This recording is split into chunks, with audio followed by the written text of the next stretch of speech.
कभी किसी ने तुमसे पूछा है तुम्हारा बचपन कैसा था, और तुम बस कुछ सेकंड्स के लिए चुप हो जाते हो। इसलिए नहीं कि बचपन बहुत बुरा था, और ना इसलिए कि कुछ हुआ ही नहीं, पर इसलिए कि लगता है जैसे 7 साल की एज से 17 साल की एज के बीच कुछ चैप्टर्स मिसिंग हैं, जैसे स्टोरी फास्ट फॉरवर्ड हो गई हो। और अगर तुम्हें ऐसा फील होता है तो हो सकता है तुम उन लोगों में से हो जो बचपन में ही बड़े हो गए थे।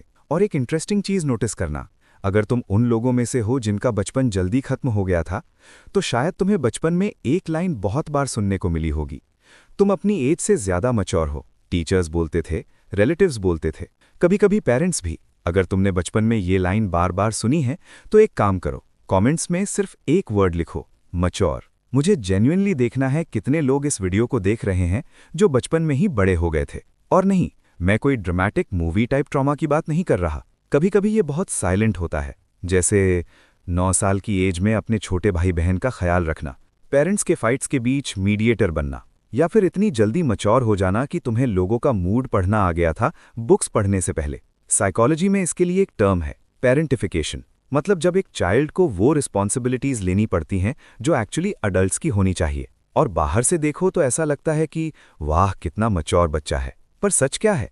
वो मैच्योरिटी नहीं होती, वो सर्वाइवल मोड होता है। सोचो एक 8 साल का बच्चा जो सडनली अपने घर का सबसे रिस्पॉन्सिबल इंसान बन जाता है। उसने चूज नहीं किया, पर उसे करना पड़ता है। और उस मोमेंट पर उसका ब्रेन एक डिसीजन लेता है, मुझे स्ट्रांग बनना पड़ेगा। और वहीं से एक नया ऑपरेटिंग सिस्टम इंस्टॉल हो जाता है। इसी वजह से जो लोग बचपन में जल्दी बड़े हो गए थे उनमें कुछ अजीब सुपर पावर्स डेवलप हो जाती हैं, जैसे लोगों के इमोशंस इंस्टेंटली समझ लेना, रूम में एंटर होते ही टेंशन फील कर लेना, किसी के बोलने से पहले उसकी नीड समझ लेना, प्रॉब्लम सॉल्विंग में एक्सपर्ट होना। ये सब टैलेंट्स नहीं लगते, पर एक्चुअली ये सर्वाइवल स्किल्स होते हैं। पर प्रॉब्लम यहां स्टार्ट होती है, ये सुपर पावर्स फ्री नहीं आती, इनका प्राइस टैग होता है, और वो प्राइस तुम अडल्टहुड में पे करते हो। सबसे इंटरेस्टिंग चीज क्या है, जो लोग बचपन में जल्दी बड़े हो गए उन्हें लाइफ के बड़े प्रॉब्लम्स हैंडल करने में इशू नहीं होता। क्राइसिस हैंडल कर लेंगे, स्ट्रेस हैंडल कर लेंगे, रिस्पॉन्सिबिलिटी हैंडल कर लेंगे। पर जो चीज सबसे मुश्किल होती है वो है सिंपल चीजें, हेल्प मांगना, आराम करना, केयर फ्री होना, या बस बच्चों की तरह सिली होना। क्योंकि उनके माइंड में एक बिलीफ सेट हो चुका होता है कि अगर मैं कंट्रोल छोड़ दूंगा तो सब कुछ टूट जाएगा।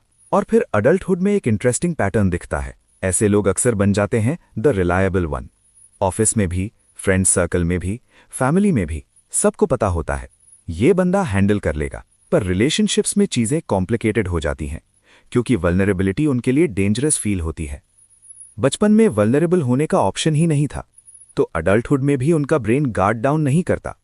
और इसी वजह से वो अक्सर अट्रैक्ट होते हैं इमोशनली अनअवेलेबल लोगों की तरफ। क्यों? क्योंकि वो फेमिलियर लगता है, वो उनके बचपन जैसा ही फील होता है, जहां वो देते ही रहते थे पर रिसीव करना रेयर था।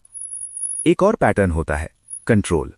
नहीं, टॉक्सिक कंट्रोलिंग नहीं, पर एनवायरनमेंट को कॉन्स्टेंटली मैनेज करना, हर सिचुएशन के 10-15 सिनारियोज सोचना, ओवर थिंकिंग, परफेक्शनिज्म। लोग बोलते हैं तुम बहुत एंग्शियस हो, पर रियलिटी में क्या है? तुम्हारा ब्रेन बस वही कर रहा है जो उसने बचपन में सीखा था, प्रोटेक्ट, प्रिडिक्ट, प्रिवेंट केओस। और फिर आता है एक और हिडन कॉस्ट, कॉन्स्टेंट एग्जॉशन। वो थकान जो स्लीप से भी ठीक नहीं होती, क्योंकि तुम्हारा नर्वस सिस्टम बचपन से ही ओवरड्राइव में चल रहा है। तुम्हारे बॉडी को कभी प्रॉपर्ली रेस्ट करना सिखाया ही नहीं गया, क्योंकि उस टाइम रेस्ट सेफ नहीं था। रेस्ट का मतलब था प्रॉब्लम्स बढ़ सकती हैं।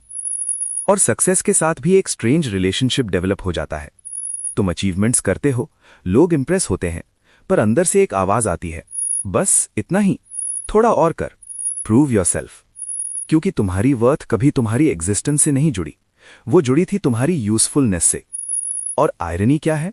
सोसाइटी एक्चुअली ऐसे लोगों को रिवॉर्ड करती है, क्योंकि वो प्रोडक्टिव होते हैं, इंडिपेंडेंट होते हैं, लो मेंटेनेंस होते हैं, रिलायबल होते हैं। पर कोई ये नहीं पूछता कि इसके लिए तुम्हें क्या प्राइस देना पड़ा। तो हीलिंग कैसे होती है? सबसे पहला स्टेप थोड़ा अनकंफर्टेबल है, ग्रीव।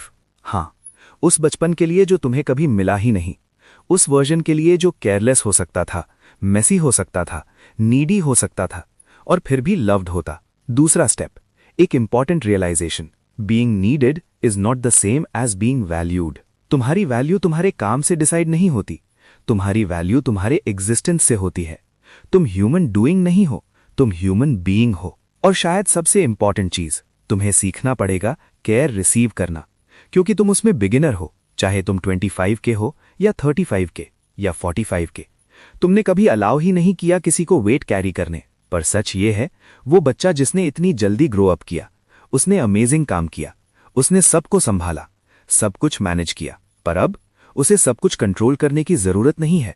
अब वो रेस्ट कर सकता है, अब किसी और को टर्न लेने दिया जा सकता है, और शायद अब फाइनली तुम्हें मौका मिले थोड़ा सा बच्चा बनने का। अगर तुम्हें ये वीडियो रिलेट हुआ तो हो सकता है तुम भी उन लोगों में से हो जो बचपन में ही बड़े हो गए थे, पर गुड न्यूज़ ये है, तुम अभी भी हील कर सकते हो।